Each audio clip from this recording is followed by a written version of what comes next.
The story begins with a vivid narration of the vast, untamed savannah stretching as far as the eye can see. Tall grasses sway in the wind, and the distant hum of wildlife fills the air. This land, rich in beauty, has been the battleground for generations between two powerful tribes, the Zuwani and the Kenga. Their feud, fueled by misunderstandings and old wounds, has divided families, communities, and hearts. In the heart of the Zuwani tribe's village, Kofi, a valiant and skilled warrior, stands tall. His broad shoulders and piercing eyes reflect his years of training and unwavering loyalty to his people. He is the protector of his tribe, always ready to defend his homeland. Yet, beneath his warrior's exterior, there is a quiet yearning for peace, a desire for a world where his people no longer fight. On the other side of the river, in the Kenga tribe's village, Amma, the daughter of the chief, gazes at the river's flow. She is known for her compassion and strength. Despite her father's fierce resolve to continue the feud, Amma has always longed for peace. Her heart is torn between duty and her secret desire to end the bloodshed. She believes in the possibility of unity, but fears the consequences of speaking out. Kofi's inner conflict grows as he trains for yet another battle. His warriors are eager for the fight, but Kofi's mind drifts to thoughts of Amma. He has heard of her kindness and strength, and a quiet admiration has blossomed within him. He knows that the war between their tribes will only end in more bloodshed, yet he cannot bring himself to betray his tribe. He is torn, loyalty to his people versus his growing feelings for a woman from the enemy tribe. Amma, too, is conflicted. Her father's insistence on war weighs heavily on her heart.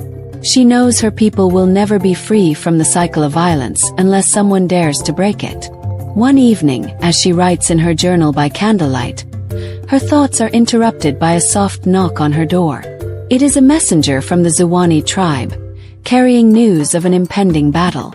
Under the cover of darkness, Kofi and Amma meet by the river, away from the prying eyes of their tribes. Their hearts race as they stand face to face, the tension between them palpable. Amma speaks first, her voice trembling. "A war between us is inevitable, Kofi," she says softly, her eyes filled with sadness. "But I can't bear to see more lives lost. There must be another way."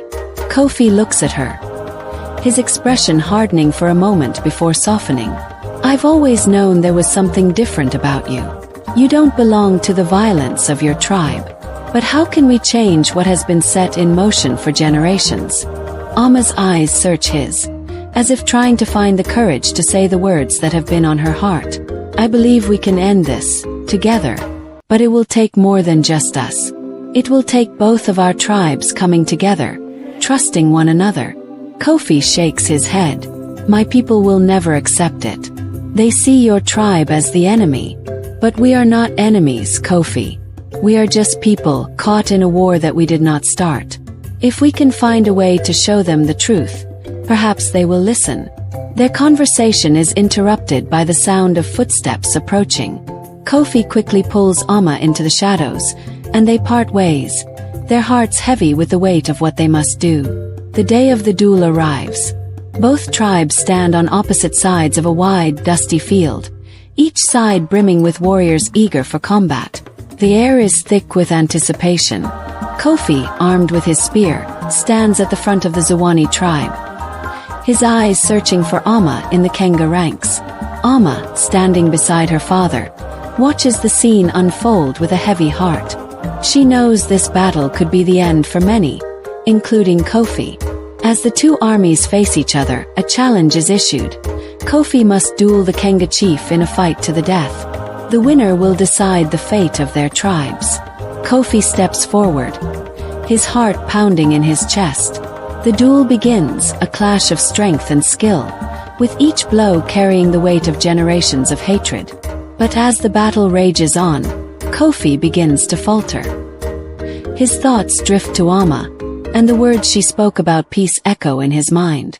As the duel reaches its climax, Kofi's strength falters, and the Kenga chief lands a blow that knocks him to the ground. The crowd gasps, but Kofi, driven by the memory of his conversation with Amma, rises to his feet, refusing to give in to the violence.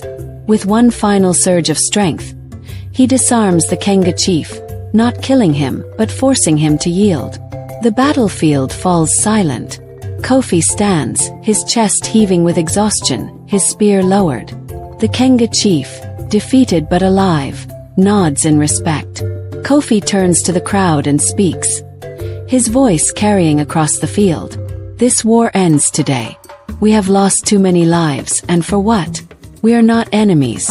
We are brothers and sisters, united by the same land, the same blood. Let us put down our weapons and build a future of peace. Amma steps forward, her heart swelling with hope.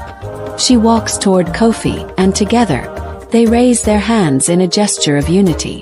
The crowd, initially hesitant, begins to cheer, their cries echoing across the savannah. The tribes begin to mingle, exchanging stories and laughter. The children play together, and the elders share wisdom. For the first time in generations, the Zuwani and Kenga tribes are united, not by war, but by love and understanding. As the sun sets over the savannah, Kofi and Amma stand together, hand in hand, looking out at the horizon. Their love, born in the heart of conflict, has sparked a new beginning for both their tribes.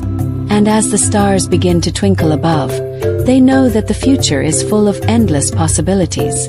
Together,